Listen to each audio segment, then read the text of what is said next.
Video like जरूर कर लीजिए और ऐसे वीडियो लगातार फ्री में पाने के लिए चैनल को तुरंत सब्सक्राइब कर लीजिए और बेल आइकन को जरूर टैप कर लीजिए ताकि आगे भी सारे वीडियो आपको मिलते रहे। यूट्यूब में फॉलो करते हैं तो प्लीज ये वाला फ्री टेलीग्राम चैनल जरूर ज्वाइन कर लीजिएगा। सारे नोटिफिकेशन सारे अपडेट यहीं पे आते हैं, ध्यान रखिए। दोस्तों एक बार फिर से आपका स्वागत है सीसेट प्रिपरेशन के इस यूट्यूब चैनल पर। आज की इस वीडियो में हम लोग यूपी पीसीएस प्री 2025 के लिए सीसेट के टॉप 5000 क्वेश्चन के सीरीज में डे 4 का डिस्कशन करेंगे। डे 3 की क्लास में हम लोगों ने प्रश्न संख्या 45 तक को देख रखा है। अगर आपने नहीं देखा है तो आप प्लेलिस्ट में जाकर देख सकते हैं। आपको बता दें तो ये जो सीरीज है ये यूपी पीसीएस के साथ साथ अन्य जितने भी स्टेट पीसीएस एग्जाम है सबके लिए उपयोगी होने वाला है। साथ ही साथ एसएससी, बैंक, रेलवे, अगर आप किसी भी एग्जाम की प्रिपरेशन कर रहे हैं तो क्लास आपके लिए फायदेमंद साबित हो सकती है। आप इसे फॉलो कर सकते हैं। अगर आप कंप्लीट 5000 प्रश्नों को देखना चाहते हैं तो चैनल को सब्सक्राइब कर लीजिए। और अगर आप टीम के पेड कोर्स को जुड़कर यूपी पीसीएस या फिर अन्य स्टेट पीसीएस एग्जाम की तैयारी करना चाहते हैं तो आप कोर्स के बारे में जानकारी ले सकते हैं, जिसके लिए आप इनमें से किसी भी नंबर पर कॉल या फिर व्हाट्सएप कर जानकारी प्राप्त कर सकते हैं। ये ज्ञान सर का व्हाट्सएप नंबर है, आप यहाँ से व्हाट्सएप के माध्यम से भी जुड़ सकते हैं। अब बढ़ते हैं आगे क्लास की ओर। देखिए प्रश्न संख्या 45 यहाँ तक हम लोगों ने पिछली क्लास में देखा था। अब 46 से आगे बढ़ेंगे। दिया है which of the following alternatives gives the correct form of indirect speech of the given sentence. यहाँ पर एक सेंटेंस दिया है, ये डायरेक्ट नरेशन है, मतलब डायरेक्ट लिखा गया। अब आपको बताना है कि इसका इनडायरेक्ट रूप क्या होगा। सेंटेंस लिखा है she is practising aerobics he explained. उसने एक्सप्लेन किया कि वो एरोबिक्स की प्रैक्टिस कर रही। तो देखिए यहाँ पर आप देखेंगे तो ये पास्ट टेंस में रूल आपको पता होगा, जब कभी भी रिपोर्टिंग वर्ब पास्ट टेंस में होता है तो रिपोर्टेड स्पीच का जो टेंस होता है वो बदल जाता है। तो सीधी सी बात है, ही एक्सप्लेन्ड आप लिखेंगे और कॉमा इन्वर्टेड कॉमा हटाने के लिए दैट लगाएंगे। तो ही एक्सप्लेन्ड दैट, देखिए यहाँ पर एक्सप्लेन्ड दैट है, ये उत्तर हो सकता है। ये एक्सप्लेन्स है तो ये एलिमिनेट हो गया, ये उत्तर नहीं हो सकता। देखिए एक्सप्लेन्ड, ये देखिए यहाँ पे दे आ गया तो ही के स्थान पर दे नहीं हो सकता, ये भी उत्तर नहीं बनेगा। अगला देखिएगा ही एक्सप्लेन्स, ये भी एलिमिनेट हो गया। जब 3 एलिमिनेट हो गया तो आगे चेक करने की आवश्यकता ही नहीं है, विकल्प ए को टिक करिए, आगे बढ़िए। ही एक्सप्लेन्ड दैट सी, देखिए यहाँ पर इज था ना, इज किस में चला गया, वाज में चला गया। तो ये टेंस का परिवर्तन, प्रोनाउन का परिवर्तन, ये सब कैसे होते हैं हम लोग नरेशन की क्लास में विस्तार से सीखेंगे। अभी तो क्वेश्चंस की प्रैक्टिस है। प्रश्न संख्या 47 दिया है चूज वन वर्ड, एक शब्द का चयन कीजिए from the given below which refers to. मतलब ये जो यहाँ पर दिया गया है इसके लिए एक शब्द क्या होगा आपको बताना है। A person who thinks that no other person is better than him and he also thinks and talks too much about himself। एक आदमी जो अपने बारे में सोचता है कि उससे बेहतर कोई नहीं है और अपने बारे में ज़्यादा बात करता है, तो ऐसे पर्सन को इगोटिस्ट कहा जाता है। विकल्प डी इस प्रश्न का उत्तर हो जाएगा। अहमवादी मतलब अपने ही बारे में ज़्यादा बात करना, अपने बारे में ही सोचना। प्रश्न संख्या 48 दिया है कि विच of the following alternatives gives the correct uses of the word so. जो वर्ड सो लिखा गया इसमें से कौन कौन से ऐसे विकल्प हैं जो इसके बारे में सही तरीके से प्रदर्शित करते हैं। देखिए सो की बात करें ना, सो दोनों तरीके से काम कर सकते हैं। ये वर्ब भी हो सकते हैं और ये नाउन भी हो सकते हैं। तो अब कहाँ पर वर्ब होगा, कहाँ पर नाउन होगा देखते। देखिए the magic show by OP Sharma. देखिए ओपी शर्मा का जो मैजिक शो है, यहाँ पर ना ये शो पता है क्या, ये नाउन है। ये मैजिक जो है ये एडजेक्टिव है, क्योंकि शो मतलब यहाँ पे जो प्रदर्शन होता है, कला होता है, उसकी बात है। और कैसा कला है, मैजिक शो है, तो ये शो नाउन है। By OP Sharma is popular not only in Kanpur but also in the other cities of India. बिल्कुल सही है। Let me show you something. देखिए यहाँ पर जो शो है ना ये वर्ब है। अपने इंपरेटिव सेंटेंसेस में पढ़ा होगा, जैसे लेट मी गो मुझे जाने दो, लेट मी स्लीप मुझे सोने दो। तो वही चीज़ है, लेट मी शो मुझे दिखाने दो, यू मतलब आपको और समथिंग मतलब कुछ। तो दोनों सही है, पहला दूसरा दोनों सही, तो इसका उत्तर हो जाएगा विकल्प C, both A and B. अगले प्रश्न पर आते हैं। प्रश्न संख्या 49 दिया, choose the word nearest in meaning to zenith. Zenith की बात करें तो जेनिथ का मतलब क्या होता है, जेनिथ का मतलब टॉप होता है, पिनैकल, ये सब चीज़ें आ जाएंगी। क्रेस्ट का मतलब चोटी होता है। अगर समझिए पिनैकल ऑप्शन नहीं होता तो आप क्रेस्ट को भी टिक कर सकते थे, लेकिन अभी पिनैकल है तो आप पिनैकल को टिक करेंगे और आगे बढ़ेंगे, क्योंकि यहाँ पे नियरेस्ट मीनिंग रखने है ना। देखिए क्रेस्ट मतलब चोटी हो जाता है, ये अलग चीज़ हो गया, टॉप मतलब सबसे ऊपर, ये चीज़ है। तो पिनैकल इसका उत्तर बनेगा। आगे बढ़िए। नेक्स्ट प्रश्न संख्या 50 दिया, विच one of the following is the correct direct form of the given sentence. यहाँ पर एक इनडायरेक्ट फॉर्म दिया, इसका डायरेक्ट फॉर्म क्या होगा आपको बताना है। श्वेता सेड, श्वेता ने कहा यहाँ his brother was getting married, कि उसका भाई शादी कर रहे हैं। तो देखिए श्वेता सेड, अब डायरेक्ट नरेशन अगर आपको लिखना है तो कॉमा इन्वर्टेड कॉमा लगेगा, ये सब में लगा है, ठीक है। इसके बाद क्या है कि देखिए हिज ब्रदर, तो श्वेता तो लड़की है तो यहाँ पर हिज तो आएगा नहीं, ये हर होना चाहिए था, ये इनडायरेक्ट लिखा है। जब अब डायरेक्ट में जाएंगे तो श्वेता के लिए माई का इस्तेमाल करेंगे। देखिए यहाँ पर हिज है, ये गलत हो गया, हिज है, ये गलत हो गया।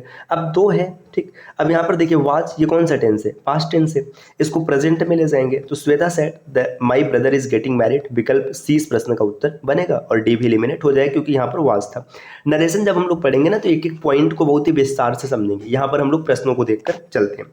अगला प्रश्न है transform the given sentences into interrogative form. यहाँ पर एक सेंटेंस दिया, उसका इंटेरोगेटिव फॉर्म लिखने। Islamabad is the capital of Pakistan, ये तो बड़ा ही आसान से, इस्लामाबाद पाकिस्तान की राजधानी है, तो इंटेरोगेटिव में कैसे लिखेंगे, क्या इस्लामाबाद पाकिस्तान की राजधानी है, तो इज को बस बाहर कर देंगे, is the Islamabad capital of Pakistan. देखिए is the Islamabad capital of Pakistan. देखिए यहाँ पर दिए इज इस्लामाबाद, यहाँ पर देखिए नेक्स्ट दिया आई वंडर इफ, ये तो हो ही नहीं सकता, is Islamabad the capital of Pakistan, तो ये बिल्कुल सही हो जाएगा। अच्छा देखिए पहले में क्या कमी था, इज देखिए यहाँ पे द इस्लामाबाद लग गया, जबकि यहाँ पर द कैपिटल के साथ रहेगा, तो इसी वजह से विकल्प डी सही हो जाएगा। Is Islamabad the capital of Pakistan, क्या इस्लामाबाद पाकिस्तान की राजधानी है। प्रश्न संख्या 52, which one of the following is the correct comparative form of the given sentence. यहाँ पर एक सेंटेंस दिया, Akshay Kumar is as tall as a lighthouse, Akshay Kumar उतने ही बड़े हैं जितने की लाइट हाउस। देखिए मतलब अगर मान के चले यहाँ पे हम अक्षय कुमार को मान ले, ठीक, ये मान के चले ये अक्षय कुमार है, ठीक, और यहाँ पर ये लाइट हाउस है, तो दोनों की हाइट क्या है, बराबर है। तो अब जब इसको कन्वर्ट करेंगे कंपेरेटिव फॉर्म में तो आपको ये देखना है कोई भी सेंटेंस जो होगा ये बताएगा कि अक्षय कुमार और लाइट हाउस दोनों क्या है, बराबर है।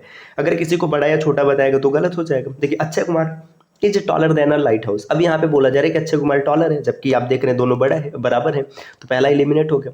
अ lighthouse is taller than Akshay Kumar, lighthouse बड़ा है जबकि नहीं है, तो ये भी एलिमिनेट हो गया। A lighthouse is not taller than Akshay Kumar, देखिए lighthouse taller Akshay Kumar से टॉलर नहीं है, तो ये उत्तर हो सकता है, लेकिन आगे देखते हैं।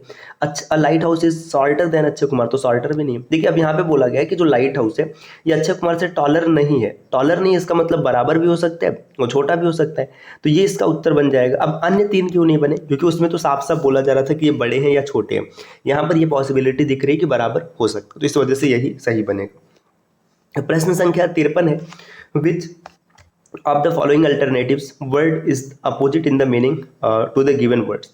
यहाँ पे एक वर्ड दिया गया प्रिकैरियस, प्रिकैरियस का आपको क्या बताना है, मतलब अपोजिट बताना है, मतलब इसका प्रिकैरियस का अपोजिट क्या हो जाएगा, प्रिकैरियस प्रिकैरियस क्या होता है, जो काल्पनिक चीज़ें हैं, तो ऑथेंटिक इसका वो हो जाएगा, ऑथेंटिक, जेन्युइन, रियल, यही सब इसका क्या बन जाएगा, ये अपोजिट हो जाएगा। अपोजिट बोले या फिर एंटोनिम बोले, जो भी आपको टिक करना है।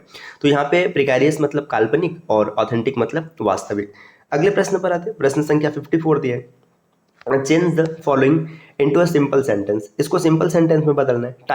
टाइम एंड टिमिट वेट्स फॉर नन, जो टाइम और टिमिट है ना, समय और भाग्य किसी की प्रतीक्षा नहीं करती, तो सीधी सी बात है किसी की प्रतीक्षा नहीं करता, इसका मतलब क्या है, वो अपने स्पीड से चलता रहता है। देखिए टाइम एंड टिमिट runs on their own pace, ये बिल्कुल सही है, दिख रहा है। आगे चेक कर लेते, कोई इससे भी सार्थक तो नहीं है, नन इज स्पेशल फॉर, ये तो होगा नहीं, है ना। टाइम एंड टिमिट वाज ऑलवेज, ये भी नहीं होगा, ये भी नहीं होगा, तो विकल्प ए इस प्रश्न का उत्तर बना। प्रश्न संख्या 55 दिया, choose the word nearest in meaning to versatile. Versatile के मतलब नियरेस्ट कौन सी मीनिंग है, तो वर्सेटाइल का मतलब क्या होता है, मतलब विविधताओं से भरा हुआ, विभिन्न प्रकार का है, स्किलफुल है ना, ये चीज़ हो जाएगा, स्किलफुल एंड एडॉप्टेबल, तो विकल्प इस प्रश्न का उत्तर हो जाएगा। अमेचर मतलब नौसिखिया होता है, ये तो नहीं होगा, है ना। वेटरन की बात करेंगे तो वयोवृद्ध, ये भी नहीं होगा। स्किलफुल, इसमें स्किलफुल है लेकिन एडॉप्टेबल नहीं है, तो इस वजह से सी उत्तर बनेगा। प्रश्न संख्या 56 दिया हुआ है कि which parts of speech has been used in the underline word. ये जो एक वर्ड यहाँ पर अंडरलाइन किया गया, इसमें कौन सा पार्ट्स ऑफ स्पीच प्रयोग किया गया। The ball India permits of his truck expires next month. देखिए यहाँ पे एक्सपायर्स, जब कभी भी किसी वाक्य में SEIS लग जाए, है ना, या फिर ING लग जाए। देखिए ING लगने पे दो पॉसिबिलिटी हो सकती है, ये पार्टिसिपल के तौर पर एडजेक्टिव और नाउन भी हो सकता है, लेकिन SAIS लगा है तो कन्फर्म है कि वर्ब होगा तो कन्फर्म रहेगा कि ये हमेशा वर्ब ही रहेगा, क्योंकि आपने प्रेजेंट इंडेफिनिट टेंस पढ़ा होगा, वर्ब का फर्स्ट फॉर्म प्लस SAIS, तो ये क्या हो जाएगा, वर्ब हो जाएगा, विकल्प बी उत्तर बनेगा। प्रश्न संख्या 57 दिया, choose the correctly spelled word. यहाँ पर पेनिसिलिन लिखने का प्रयास किया गया, तो पेनिसिलिन अगर देखेंगे तो इसकी मीनिंग होती है PENICILLIN। देखिए पेनिसिलिन ऐसी मीनिंग कहाँ पर देख रहे हैं, PE देखिए यहाँ पर L एक बार है ना, यहाँ पर PENCI ये भी एलिमिनेट हो गया, पेनिसिलिन विकल्प C टिक करो, आगे बढ़ो। क्वेश्चन नंबर 58 दिया, find out the exact meaning of the idiom above board. Above board का मतलब क्या होता है, ऑनेस्ट, विकल्प 20 प्रश्न का उत्तर होगा। अगर आपने चीज़ों को पढ़ा हुआ है तो आप आराम से याद कर पाएंगे, आराम से टिक कर पाएंगे। इडियम है, इसका मतलब होता है ऑनेस्ट। क्वेश्चन नंबर 59 दिए, आई कैन, अब यहाँ पे डॉट डॉट डॉट है, my sister on her assistant in my school project. अब यहाँ पे फिल करना है, रिलाई, इसके साथ फिक्स प्रीपोजिशन ऑन लगता है तो रिलाई ऑन, निर्भर होना, विकल्प ए है ना। क्वेश्चन नंबर 60 दिए, find out the single word which can replace the following sentence. यहाँ पर एक सेंटेंस दिया, the skill of solving the coded puzzle. Coded puzzle को सॉल्व करने का जो स्किल है उसको क्या कहते हैं। देखिए 4 ऑप्शन दिया, इमेजिन करो कि अगर आपको नहीं पता है तो भी आप इसका आंसर निकाल सकते हैं। देखिए कैसे, पोर्नोग्राफी। अब भाई पोर्नोग्राफी की बात करेंगे तो ये यहाँ पे सीधी सी बात है, पॉर्न से जुड़ा हुआ है, लेकिन पजल सॉल्व करने की बात है। ठीक, क्रिप्टोग्राफी नहीं समझ में आ रहा, छोड़ दो। कार्डियोलॉजी, कार्डियो किससे जुड़ा है, हृदय से जुड़ा हुआ है, हार्ट से जुड़ा है, नहीं हो पाएगा। बिब्लियोग्राफी, बिब्लियोग्राफी मतलब पुस्तक से जुड़ा हुआ है तो ये भी नहीं हो पाएगा। सामान्य सी बात है, क्रिप्टोग्राफी होगा, जो कोडेड पजल इसको सॉल्व करना, विकल्प बी को टिक करिए और आगे बढ़िए। तो साथियों ये आज की क्लास के 15 क्वेश्चन रहे, है ना। 15 क्वेश्चन ही क्यों, क्योंकि CSAT में बहुत लंबा आपको टाइम नहीं देना है, 15 मिनट, 20 मिनट, 10 मिनट, इतना अगर आप डेली देंगे ना तो आराम से आपका CSAT क्वालिफाई हो जाएगा। देखिए CSAT सिर्फ क्वालिफाइंग नेचर का है, इसमें आपको ऐसा नहीं है कि 2-2, 3-3 घंटे पढ़ के आप महारत हासिल कर लेंगे। अगर आपको पढ़ना है तो GS में पढ़िए ना, 2 घंटे नहीं 10 घंटे पढ़िए, 12 घंटे पढ़िए। और कंप्लीट तैयारी करना चाहते हैं तो टीम के पेड कोर्सेज को फॉलो कर सकते हैं, जिसके लिए इनमें से किसी भी नंबर पर कॉल या फिर व्हाट्सएप कर कोर्स की जानकारी ले सकते हैं। ये ज्ञान सर का व्हाट्सएप नंबर है, आप यहाँ से व्हाट्सएप के माध्यम से भी जुड़ सकते हैं। अब मिलते हैं आपसे अगले वीडियो में, तब तक के लिए नमस्कार।